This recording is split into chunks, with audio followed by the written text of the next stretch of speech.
La implantación de España en Venezuela conllevó a un mestizaje del pueblo. ¿Qué ocurrió en nuestra sociedad? Bueno, lo que ocurrió a lo largo de esos 3 siglos desde el descubrimiento fue una conexión entre las distintas castas que la colonia quería mantener separadas.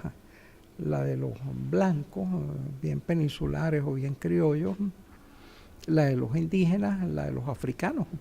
Y el resultado es que poco antes de la independencia, según cálculos de Brito Figueroa, cerca del 80% de la sociedad venezolana estaba compuesta por lo que ellos llamaban castas viles, que eran castas mestizas, que no tenían derechos políticos, eran discriminados unánimemente para los altos cargos en la sociedad, para la enseñanza, etcétera, pero eran la mayoría de la población.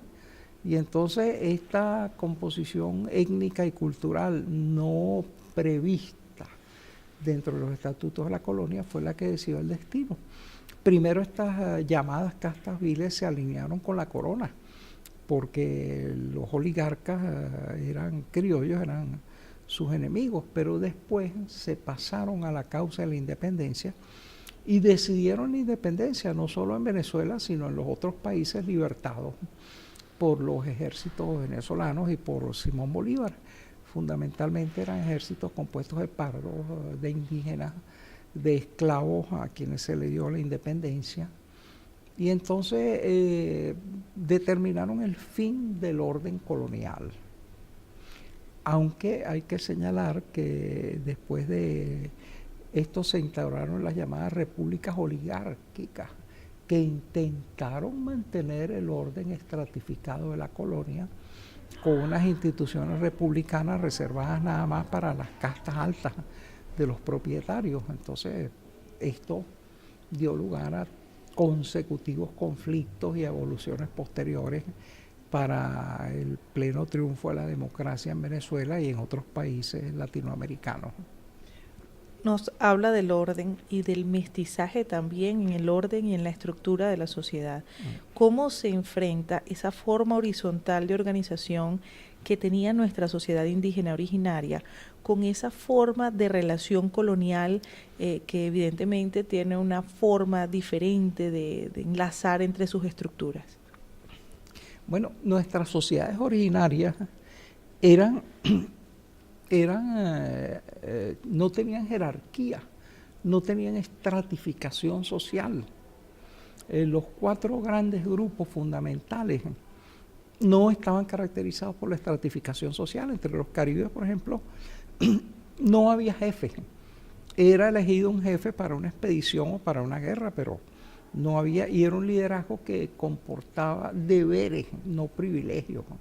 Los arhuacos también, entre los arawak, que era la segunda gran categoría de etnias en Venezuela, no había estratificación social. En algunas de las comunidades había una incipiente estratificación social. Sí había un poquito más entre los timotocuicas, que eran chipchas, ¿no? Pero no era de consideración. Para mí este es un legado cultural que llega hasta la contemporaneidad en Venezuela. El sentido del igualitarismo del venezolano, el irrespeto a las jerarquías, que algunos lo ven como un defecto y yo lo considero una virtud, creo yo que tiene que ver con nuestras sociedades originarias. En nuestras sociedades no se respetan títulos ni abolengo, se respeta la competencia demostrada. Si tú ves que algún tipo doma bien los caballos, yo lo respeto, ese tipo sabe, porque lo he visto domar su caballo y ya está, y le tengo un respeto por eso. Que me vengan con un título, unas herencias, una cosa de esas, el venezolano no cree en eso. Entonces, en alguna forma, nuestras sociedades originarias culturalmente, creo yo que nos han transmitido eso, que es una de las características de la sociedad venezolana, un sentimiento de igualitarismo muy profundo, ¿no? No se cree en jerarquías, en abolengos, en distinciones, Y a pesar de que ha tardado en imponerse mucho este sentimiento democrático, yo creo que es preponderante en nuestra venezolanidad actual. ¿Cuál es la importancia o cuál ve usted que sea la importancia de mostrar esa visión de la historia que nos hace ser hoy día quienes somos en eventos como este y particularmente aquí en España? Bueno, la intervención de España en América fue un fenómeno muy interesante e importante desde el punto de vista mundial. Mira, el flujo de metales preciosos y de riquezas de España, de América a España, motorizó la aparición del capitalismo. Yo creo que impidió que Europa cayera bajo el Islam, porque fíjate tú que la batalla de Lepanto, bueno, se fueron flotas en parte financiadas con la plata americana.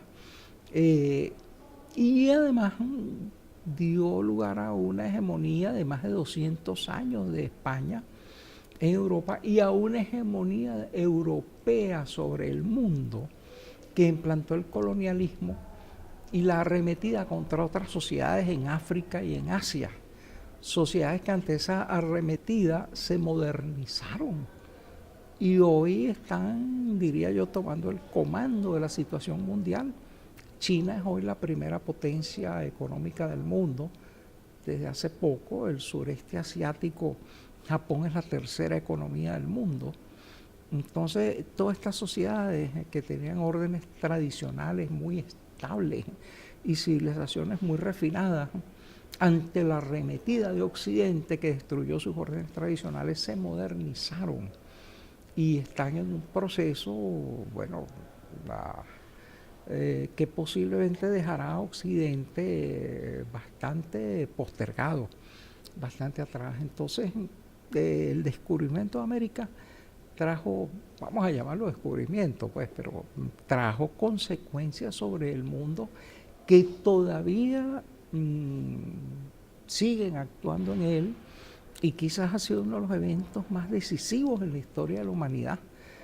Entonces es interesante conversatorios, conferencias como esto para meditar sobre eso, meditar por qué de repente Europa, que era una pequeña península con una serie de naciones todavía no unificadas, vino a devenir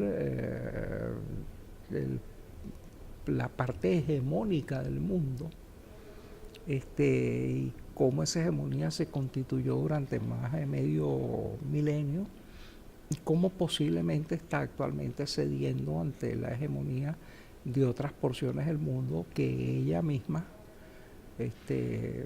contribuyó a desestabilizar.